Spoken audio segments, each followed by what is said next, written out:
Yo quisiera que fuéramos, si me permiten, vamos a ir a un concepto de Elena White, que ahora nomás lo estoy buscando.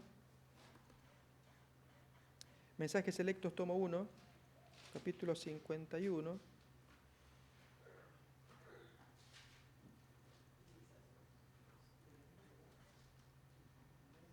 Ok, estamos.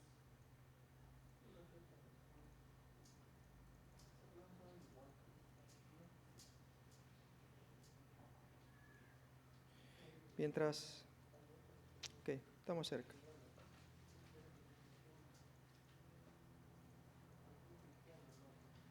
Hay un capítulo de Mensajes Selectos, tomo 1, que es Cristo nuestra justicia, si ustedes se acuerdan.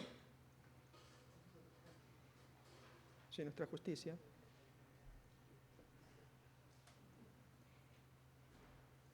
Vamos a ver si quiero encontrarle el pensamiento que tiene sobre Gálatas.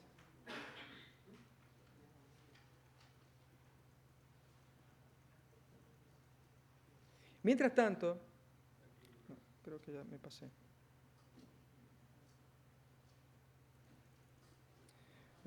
Abrimos la Biblia en el libro de Gálatas otra vez.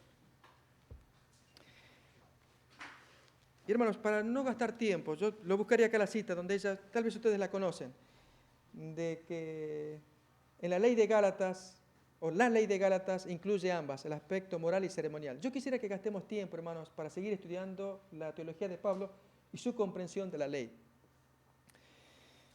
Segunda de Corintios capítulo 3 va a ser el texto que vamos a estudiar, pero antes de que vayamos a eso, invito a que busquemos en Evangelio de Lucas.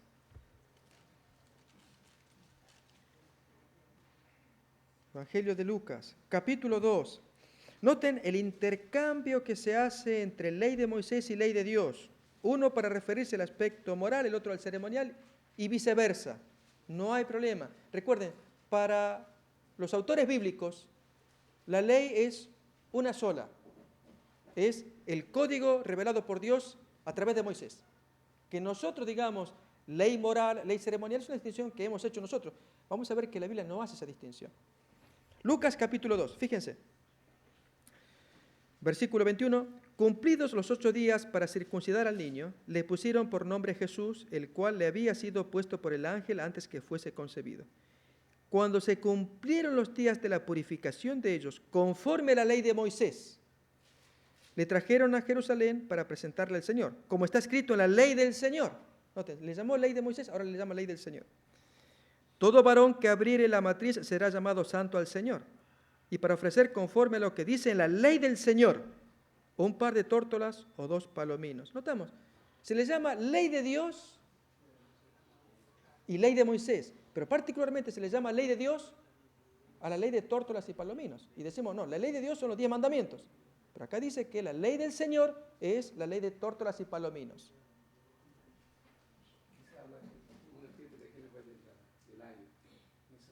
Ok. Tenemos un comentario de Elena White respecto de cuál ley es el ayo. Oh, y el hermano ya nos abrevió. Gracias, Rafael. Se nos abrevió lo que teníamos aquí del material electrónico. Se me pregunta acerca de la ley en Gálatas. ¿Cuál ley es el ayo para llevarnos a Cristo? Respondo, ambas, la ley ceremonial y el código moral de los 10 mandamientos. Cristo era el fundamento de todo el sistema judío. La muerte de Abel fue la consecuencia de que Caín rechazara el plan de Dios en la escuela de la obediencia para ser salvado por la sangre de Jesucristo, simbolizado por las ofrendas ceremoniales que lo señalaban. Caín no aceptó el derramamiento de sangre que simbolizaba la sangre de Cristo que debía ser derramada por el mundo. Toda esa ceremonia fue preparada por Dios y Cristo se convirtió en el fundamento de todo el sistema. Este es el comienzo de la obra de la ley como el ayo que induce a los pecaminosos seres humanos a contemplar a Cristo. Sistema sacrificial, sangre, ceremonias, tiene que apuntar a Cristo. Y decimos entonces, ley ceremonial. Pero luego la hermana Juan dice, y también la ley moral, los 10 mandamientos. Pero si luego dice que nos conduce a Cristo, luego más tarde dice, y no estamos más bajo ayo. ¿Y dónde quedan los 10 mandamientos? Es la natural reacción que tenemos. Si la ley, el ayo, es los 10 mandamientos que nos conducen a Cristo. De hecho, hermanos, cuando cometemos pecado, como la ley nos salva, y si hemos violado el 7º mandamiento, o el 9º mandamiento, o el mandamiento que fuera, La ley condena. No hay forma de hacer arreglos con Dios. Bueno, Dios, prometo ya, es cierto, cometí el pecado como David con Betsabé, pero prometo no hacerlo más. Y me cerré los ojos para no codiciar otra vez el mal que hice. No hay forma de arreglar con Dios. Tú lo hiciste ya. O insulté a la esposa, 10 malas palabras, pero prometo, Señor, la próxima no lo hago. Y mejoré el score. Y en lugar de 10 malas palabras, me escaparon 2. Y la semana que viene prometo y mejoro todavía. Una sola mala palabra se me escapó en un mes. No, hermanos.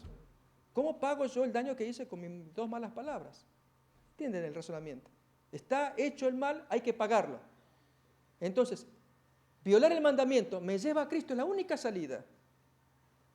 Cristo muere por mis pecados. En ese sentido, la ley moral, la violación, me lleva a que busque una salida en Cristo Jesús. En ese sentido, la ley moral me lleva a Cristo. El ayo conduce a Cristo. Pero el versículo que sigue dice, y venido Cristo, no estamos más bajo ayo. Uno dice, pero entonces, ¿y los 10 mandamientos? Entonces, esa es la interpretación evangélica. Estando en Cristo, ya entonces en Cristo soy libre. Como que la ley fuera culpable, hermanos. Yo sigo siendo el problemático.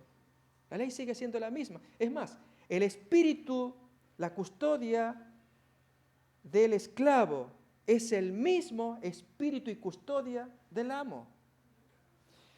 El esclavo que enseñaba, guiaba, conducía, reprimía, enseñaba, adiestraba, amonestaba, disciplinaba al niño, es lo mismo que el papá disciplina, amonesta, corrige, enseña, guía, conduce del amo, del papá. Es lo mismo.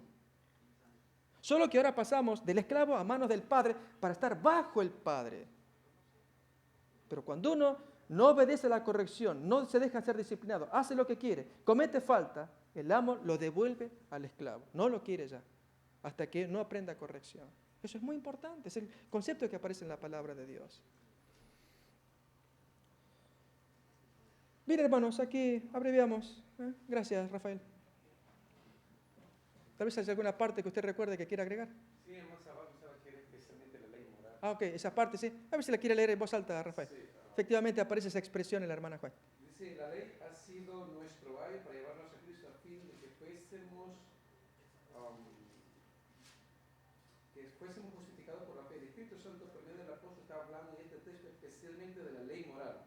La ley nos revela el pecado y hace que sintamos nuestra necesidad de Cristo y acudamos a Él en procura de perdón y paz, arrepintiéndonos ante Dios y teniendo la fe en nuestro Dios, en nuestro Señor Jesucristo. Especialmente la ley moral. Hermanos, estamos viendo ahora, porque vamos a entrar en 2 de Corintios 3, es un texto bien difícil, pero antes veamos la distinción de moral y ceremonial. Y estamos viendo que, de acuerdo al Evangelio de Lucas, ley del Señor abarca el aspecto ceremonial, tórtolas y palominos. Ley del Señor. Vamos a buscar ahora en 1 de Reyes capítulo 2 y 1 de Crónica 16. Busquemos esos 2 textos, hermanos. Otra vez, ¿para qué se utiliza? Ley de Moisés y ley de Dios, ¿cómo se utiliza? Sí, 1 de Reyes capítulo 2, versículo 3 y 1 de Crónicas capítulo 16, versículo 40.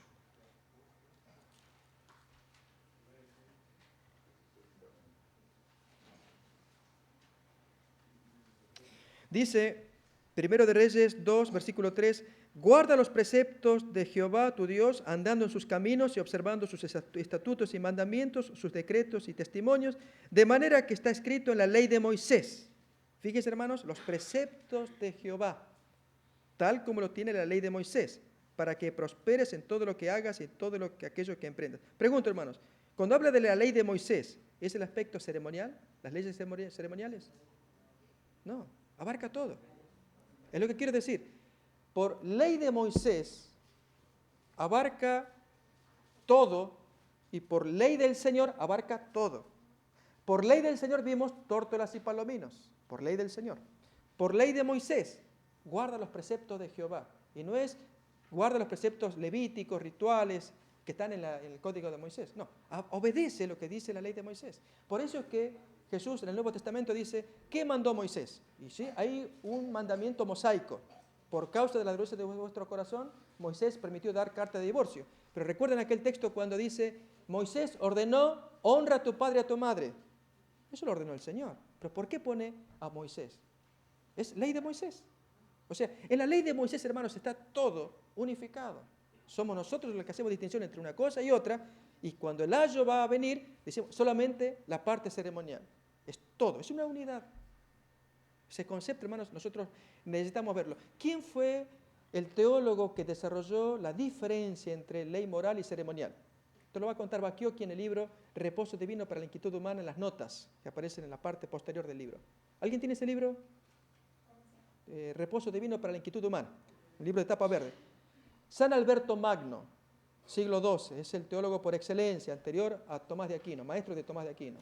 Un cerebro en sus días. Él fue el que desarrolló la diferencia entre ley moral y ceremonial, que nos es útil, hermanos, nos ha sido válida, pero sigamos la palabra de Dios, es lo mejor. Sobre todo cuando hablamos de Colosenses 2:16. Si los sábados que están allí enumerados, sombra, nadie os juzgue por comida, bebida y sábados, decimos, son los sábados ceremoniales, rituales, los 7 sábados al año. Hermanos, no es así. Que ese tema lo hemos conversado ya en otra clase con el grupo. Pero lo que quiero decir es que veamos la ley de Moisés como un todo. Y ahora cuando Pablo va a exaltar la ley de Dios, ¿y cómo lo exalta? Allí apuntando al nuevo pacto que tenemos en el cielo. Pero siempre se ha hecho la distinción que la ley de Moisés, porque él escribió lo que Dios le dijo. Ok. Y la ley de Dios, ¿verdad? Es cierto, Dios escribió con su dedo en tablas y Moisés escribió con su mano los libros. Pero pregunto, los 10 mandamientos escritos en tablas, ¿no los escribió Moisés en el libro? Están escritos, hermanos. De hecho, Éxodo 20, están las piedras allá afuera, o mejor dentro del arca. Afuera, Éxodo 20 en un rollo. Deuteronomio 5, la repetición, está escrito por la mano de Moisés. Eso es directo de Moisés ya, no es de Dios. Eso lo escribió Moisés, Deuteronomio 5, 40 años más tarde de Éxodo 20. Vemos entonces, hermanos, que las leyes, todo codificado, incluso las tablas de piedra, lo que estaba dentro de las tablas, están puestos en Éxodo 20, eso lo escribió Moisés. Todo eso es ley de Dios, ley de Moisés. Tremendo. Por eso es que ese intercambio que se hace acá, es lo que estamos leyendo en Lucas, leímos recién Reyes, leemos Crónicas 16, versículo 40.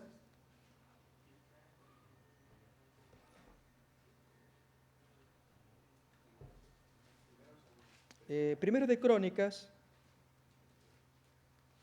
capítulo 16, versículo 40.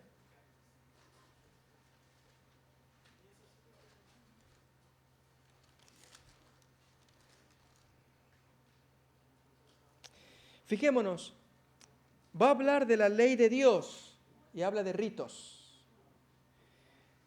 Para que sacrificasen continuamente a mañana y tarde holocaustos a Jehová en el altar del holocausto, conforme a todo lo que está escrito en la ley de Jehová, que él prescribió a Israel. Noten, sacrificasen continuamente. ¿Y cómo le llama acá? Ley de Dios. Así que la ley de Dios habla de ritos, sacrificios. Fíjense en 2 de Crónicas, capítulo 31, versículo 3. Otra vez lo mismo, más claro todavía. Ley de Dios igual a ritos. Ley de Moisés igual a los preceptos de Jehová. Como cuando Jesús dijo, ¿qué mandó Moisés? Honra a tu padre y a tu madre. Eso no mandó Dios, pero Jesús lo pone en boca de Moisés. Noten ese intercambio que hay, como yo dije, de tipo y antitipo. Así que ley de Moisés, además de los ritos, incluye las normas morales, los 10 mandamientos. Ley de Dios, además de lo moral, incluye sacrificios, como leemos ahora, 2 de Crónicas 31:3. El rey contribuyó de su propia hacienda para los holocaustos a mañana y tarde, para los holocaustos de los días de reposo, nuevas lunas y fiestas solemnes, como está escrito en la ley de Jehová. ¿Notan? Sacrificios, ley de Jehová.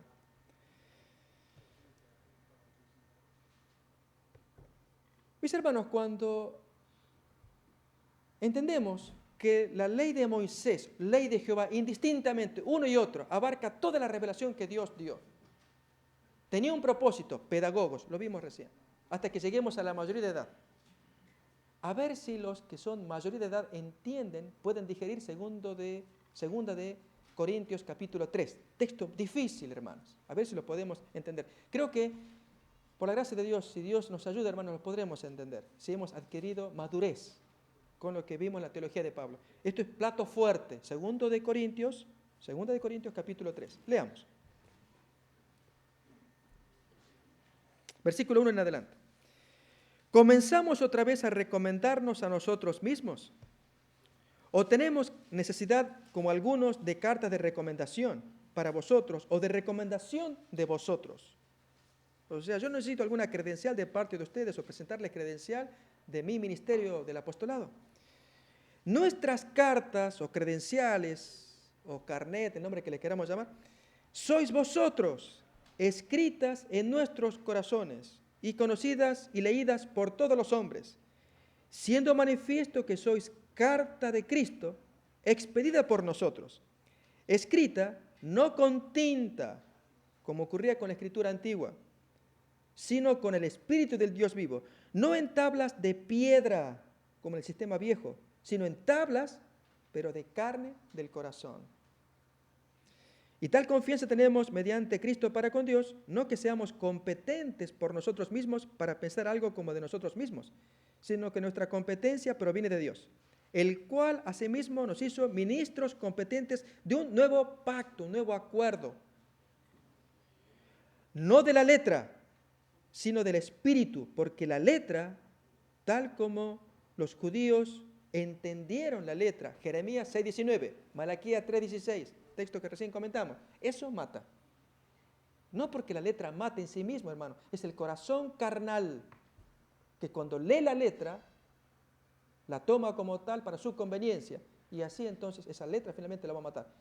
Pregunto, Jeremías 6:19, texto que estudiamos, recuerdan, el fruto de los malos pensamientos. ¿Ese texto mata? No, hermanos. Pero mi interpretación carnal, sí, a mí me mata. Cuando un hombre carnal, guiándose por el texto, dice, sí, bueno, pero me gusta la vecina, pues yo no cometo pecado, porque no le di ni un piropo, ni le insinué nada, solamente la observo nada más. Y menos me voy a atrever, pero, no, tu mente limpia. No, yo no cometo pecado. Léete Jeremías 6:19. Ahí Dios condena el fruto de los malos pensamientos. Yo no tengo fruto de nada, solamente pensamientos. ¿Notamos, hermanos? En ese sentido, la letra mata, pero no la letra, no Jeremías 6:19. Mi interpretación de ese versículo, esa perversión, Jesús la tiró por el suelo. Por eso, hermanos, el sistema judío estaba caduco, tenía que terminar.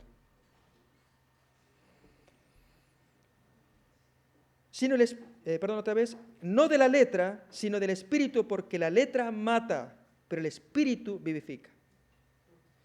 Y si el ministerio de muerte grabado con letras en piedras fue con gloria, tanto que los hijos de Israel no pudieron fijar la vista en el rostro de Moisés a causa de la gloria de su rostro, la cual había de perecer, ¿cómo no será más bien con gloria el ministerio del Espíritu? Porque el ministerio de condenación, fíjense, hermanos, cómo se le va a llamar al ministerio de Moisés. Versículo 7 dice, ministerio de muerte. Versículo 8, ministerio de condenación. Fue con gloria, mucho más abundará en gloria el ministerio de justificación. Al final del versículo 8 se le llama ministerio del Espíritu. Versículo 10, porque aún lo que fue glorioso no es glorioso en este respecto en comparación con la gloria más eminente.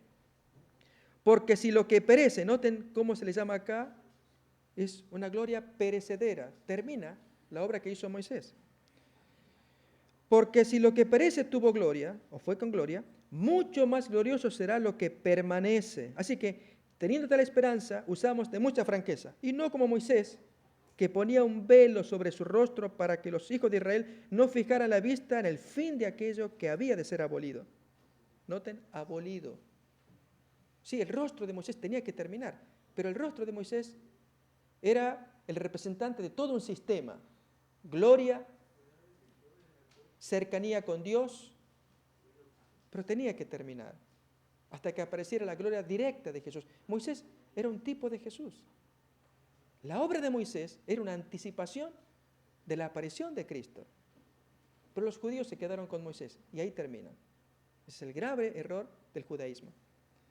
Sigue, versículo 13, y no como Moisés, que ponía un velo sobre su rostro para que los hijos de Israel no fijaran la vista en el fin de aquello que había de ser abolido. Pero el entendimiento de ellos se embotó porque hasta el día de hoy, cuando leen el antiguo pacto, les queda el mismo velo no descubierto, el cual por Cristo es quitado. Y aún hasta el día de hoy, cuando se lee a Moisés, el velo está puesto sobre el corazón de ellos. Pero cuando se conviertan al Señor, el velo se quitará. Porque el Señor es el Espíritu, y donde está el Espíritu del Señor, allí hay libertad. Por tanto, nosotros todos, mirando a cara descubierta, no como los judíos que escondían su rostro, para no quedar encandilados mirando a Moisés. Y luego se optó para que Moisés se cubra él el rostro. Y los judíos miraban, pero un velo nomás, no podían ver cara a cara. En cambio nosotros, mirando a cara descubierta, como en un espejo, la gloria de Jesús, el rostro iluminado de Cristo, somos transformados. Mientras que el judío se envilecía. Su corazón quedaba oscurecido, mirando el rostro de Moisés. Se quedaba allí, no avanzaba, no era transformado. Somos transformados de gloria en gloria, en la misma imagen, por obra del Espíritu Santo. Noten, hermanos, mirando a Jesús crecemos. El judío mirando el rostro de Moisés se estanca. Por eso dice, el velo puesto en el rostro es velo que se les queda a ellos también. Hasta que se le quite el velo y entonces puedan mirar y darse cuenta de la maravilla que significa la obra que hizo Jesús. Pero el judío, aferrándose a la ley de Moisés, con todas sus garras, creen que están en lo justo. Hermanos, en nuestro estudio que hemos hecho de Gálatas, básicamente quisimos centrarnos en esta porción para entender qué pasaba en la mente de San Pablo. Recuerden que usamos la ilustración de una locomotora. Hacía falta para enfrentar todo el sistema judaico que ya estaba derrotado, corrompido. Con las explicaciones que los judíos hacían de siglo en siglo, hasta que finalmente codificaron sus pensamientos en la Mishnah, al apartarse del Señor, del plan de salvación que Dios les había trazado. Cuando viene Jesús, que es la piedra de tropiezo, no la pueden soportar. Y Jesús, predicando con poder, con gracia, les muestra que Él es la luz, Él es el camino. Cuando finalmente se cumple la profecía de Daniel capítulo 9, que a la mitad de la semana haría cesar los sacrificios y las ofrendas, todo el sistema ceremonial, el aspecto ceremonial de la ley de Moisés, todo se va a cumplir en Cristo. A partir de allí, hermanos, de la obra de Cristo en la cruz, hacía falta poner las cosas en orden. Lo primero que había que hacer era limpiar todas las leyes humanas creadas por los rabinos. ¿Recuerdan una ilustración que se usó en la vez anterior? Y lo digo en beneficio de los hermanos nuevos que tal vez están hoy en la clase. La obra de Jesús, la reforma que hizo con respecto al sábado, es equivalente a la limpieza que hace una mamá cuando baña a su hijito o su hijita, un bebé. La mamá toma a su bebé, lo lava. El niño había jugado en el barro, ahora lo trae y allí en medio del fuentón pone agua, lo limpia, queda bonita la criatura. Al niño lo pone a un lado seguro, lo seca, lo pone allí seguro y toma toda el agua sucia y la tira afuera. Jesús tomó al niño del sábado, le limpió toda la basura de las leyes rabínicas, toda la Mishnah. Y entonces quedó el fuentón allí bastante sucio. Saca al niño limpio, tal como Él quiere que se guarde el sábado, y tiró el fuentón con el agua sucia. O sea, tiró el agua sucia del fuentón. Pero ¿qué hacen hoy, hermanos, los predicadores evangélicos, católicos? Toman al bebé, que está limpiecito, que Jesús lo limpió, y la ropa, la suciedad, y todo junto, y fuentón lo tiran afuera. Es increíble esa labor de despreciar lo que Jesús limpió, el sábado que Él enseñó cómo se debe guardar. La forma correcta en cómo se debe guardar. Hermanos, cuando Jesús hizo la reforma del sábado, no era el tiempo de la reforma de la circuncisión. Él estaba en el judaísmo todavía, no podía ir en contra de las leyes judías. No, Él murió como buen judío, cumpliendo todas las leyes judías, entre ellas la circuncisión. Pero cuando Él muere en la cruz, todo el sistema judío queda abierto, desenmascarado, está corrompido. Los judíos lo corrompieron. Y le tocó entonces en suerte a Pablo, el gran teólogo, hacer esa obra de demolición. Tremenda, hermanos. Cuando decimos demolición, cuidémonos del pensamiento de los padres de la iglesia. El caso de Justino Mártir murió en el año 107 de la era cristiana. Por allí hay una frase lapidaria, pero muy triste a la vez, la que fomentó, frases como esas, fomentaron el antisemitismo contra los judíos y finalmente la diferenciación en época de la persecución romana. Recordemos que los romanos lanzaron fuertes persecuciones contra los judíos. Primeramente la que se conoce, la expulsión de Claudio, donde estuvo Priscila y Aquila, el año 49, justamente ahí el año del concilio. Ahí el emperador Claudio expulsó a todos los judíos. 15 años más tarde, Nerón desata una fuerte persecución contra cristianos ahora, por instigación de Popea, la concubina, que era una projudía. En la década del 90, Domiciano, hermano del emperador, él era emperador, de Tito, ¿recuerdan? Tito, que había tomado Jerusalén. Bueno, Domiciano es su hermano mayor, se vuelve loco y él pide adoración. Aún está el caballo también. Los cristianos se resisten. Ahí es tomado preso Juan y es desterrado a la isla de Patmos y escribe el Apocalipsis. Entran emperadores nobles, Nerva, y entonces a continuación Trajano, terrible emperador, perseguidor de judíos, año 117. Una tremenda persecución. Y finalmente el que fue el perseguidor que nos interesa porque entra la cuestión, la diferencia entre sábado y domingo, es Adriano, que después de la revuelta de un sedicioso judío, Bar Kokhba, que levantó una sedición muy grande en Jerusalén, años 132 al 135. Adriano decretó universalmente abolido el sábado, abolido el santuario judío, abolido el judaísmo, no lo querían ni ver. Y él lanzó una feroz persecución. Los cristianos, como consecuencia de esa persecución, desarrollan un proceso de diferenciación de judíos. Cuando la policía romana tomaba presos a cristianos, ellos se diferenciaban. Yo no soy judío. ¿Cómo que no? Sí, los judíos, el policía preguntaba, ¿tú lees los libros sagrados judíos? Sí, ellos tienen el Antiguo Testamento. Nosotros tenemos las memorias del Señor, que era el Nuevo Testamento. Las cartas, especialmente las cartas de Pablo y los evangelios que estaban publicándose, distribuyéndose. Ellos guardan la Pascua. Nosotros guardamos la cena del Señor. Ellos guardan la circuncisión. Nosotros tenemos el bautismo. Ellos guardan el sábado. Nosotros tenemos el primer día de la semana. Un proceso de diferenciación. Pero hermanos, ese proceso de diferenciación vino por varias razones. Una de ellas, pensamientos como de Ignacio Mártir, unas décadas atrás, al hacer diferenciación de los judíos. Una frase de él, un poco triste, dice: más vale escuchar a un judío que hable de cristianismo y no jamás a un cristiano que llegue a hablar de judaísmo. Prefiero escuchar a un judío que me venga a hablar de cristianismo, pero jamás que un cristiano llegue a hablar, a exaltar o a preconizar, a alabar el judaísmo. Ese proceso, hermanos, de diferenciación de que es esa gente, es llevar a un extremo lo que Pablo había iniciado. ¿Recuerdan Romanos capítulo 11?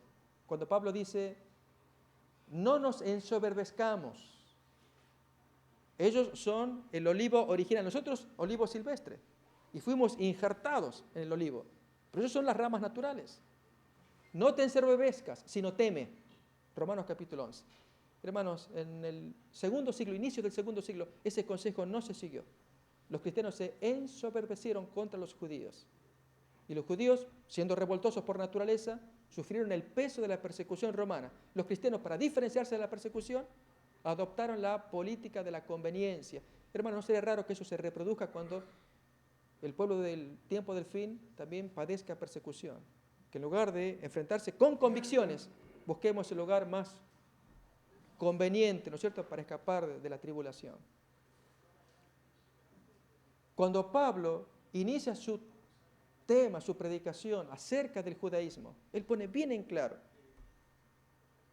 la ley de Moisés cumplió su función de pedagogo, instruyó, guió, disciplinó, encerró bajo pecado, para que los creyentes en Jesús escapen y obtengan la bendición que Dios le había prometido por promesa a Abraham. Entonces son hijos directos de Abraham, porque Abraham se salvó creyendo, oyendo, así también los de Jesús se salvan oyendo y creyendo.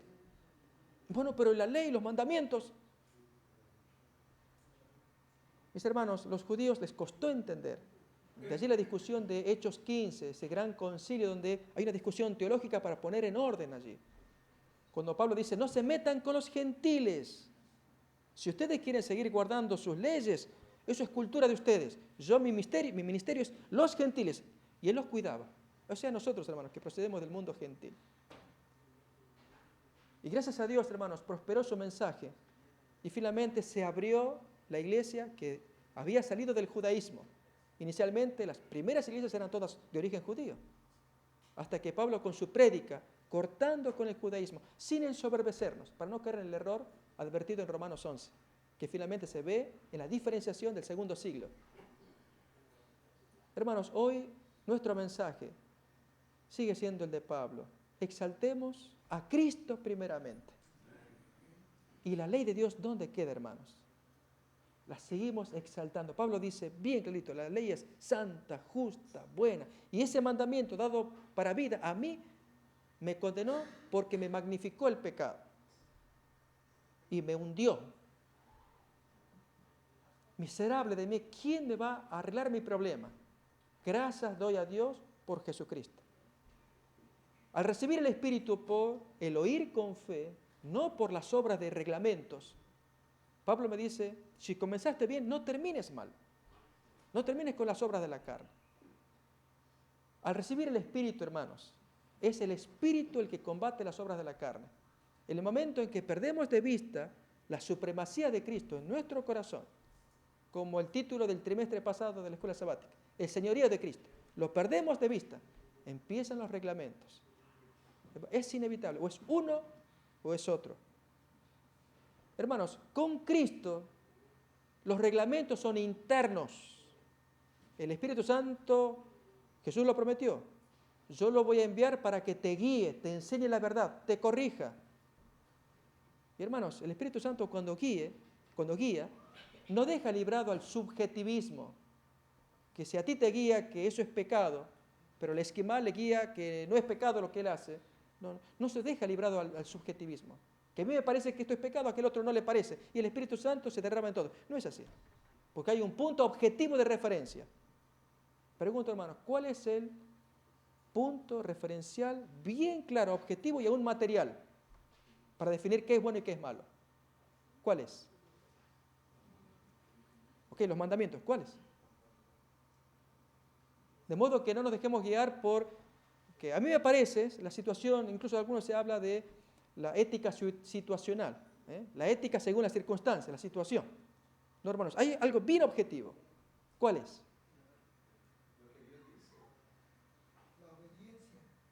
Pero un punto de referencia, hermanos. Recordemos, el Espíritu Santo a este le dice que esto es pecado, al otro le dice que no. Y no podemos estar así. ¿No? Hay un punto de referencia objetivo. ¿Cuál es, hermanos? Los mandamientos en el cielo.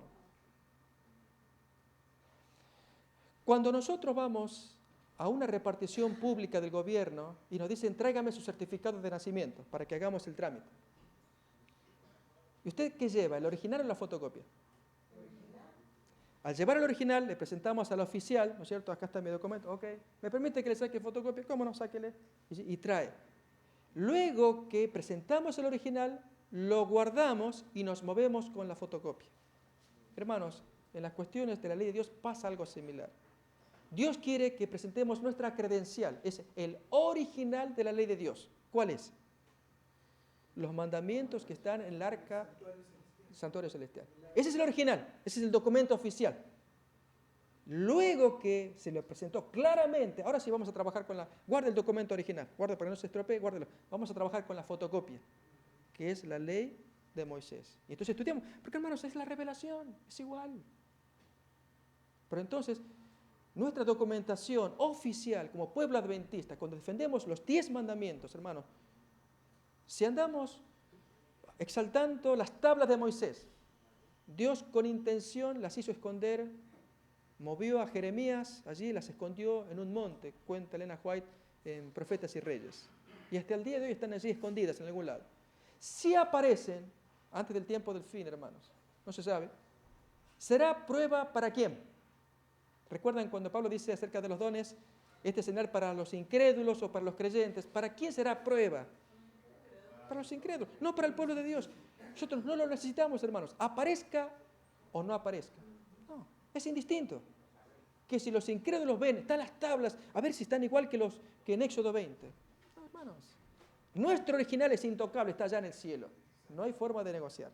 Si aparece y se encuentra el monte en el cual Jeremías escondió las tablas de Moisés, originales de Moisés, que aparezca para beneficio de los incrédulos. Hermanos, Dios quiere que al participar del nuevo pacto, la ley de Dios, la misma de Jeremías 31, los 10 mandamientos grabados en el corazón, por esa ley nos movamos. Fue la intención original con Adán. A lo largo de las generaciones, Romanos 2, juzgará en base a la conciencia, la ley grabada acá. En el nuevo pacto reaparece otra vez. Es lo que Pablo quiso enseñar y quiso predicar. ¿Queda claro? ¿Alguna pregunta antes de que hagamos el cierre final? No vimos el texto, pero es conocido, hermanos. Es igual que Hebreos 8 y Hebreos 10.